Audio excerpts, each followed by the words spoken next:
The government has pointed out that there have been decades of statutes on the books in Washington, and I can add in federal agency or by Congress as well, that do channel these kinds of cases through administrative agencies. We think that is the problem. The government says that we have raised a novel argument that runs counter to decades of practice, and to which we say that's exactly the problem. That these agencies now have the authority to make these kinds of decisions that should be made in front of a judge and jury.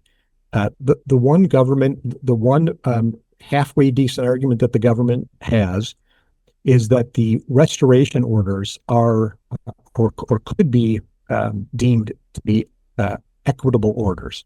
And this goes back to when the country was founded, when Washington was founded, there were actually two different courts, or at least two different courts. There was a common law court and there were equity courts. And if you had a legal claim, you got to go in front of a common law judge and a jury. And if it was an equitable claim, you went to the equity courts. Generally, an equity order is when a court orders you to do something or not do something. So they're saying this is an equitable order. The restoration orders are requiring you to restore the property. But the order that imposes the fine is clearly a legal order.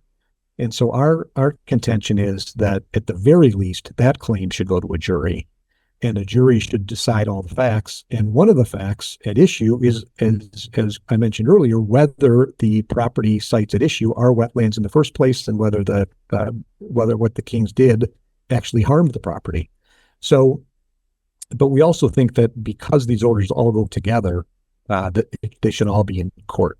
The second point that I think is important here is that agencies like the department often avoid constitutional challenges by delaying things and by imposing such ruinous costs that property owners like the Kings or other regulated parties are forced to settle at some point.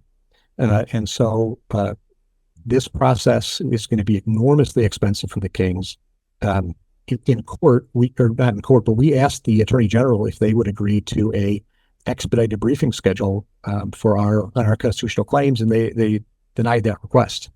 So they know that if they just keep going, imposing these exorbitant costs on the Kings, they're hoping that the Kings will settle.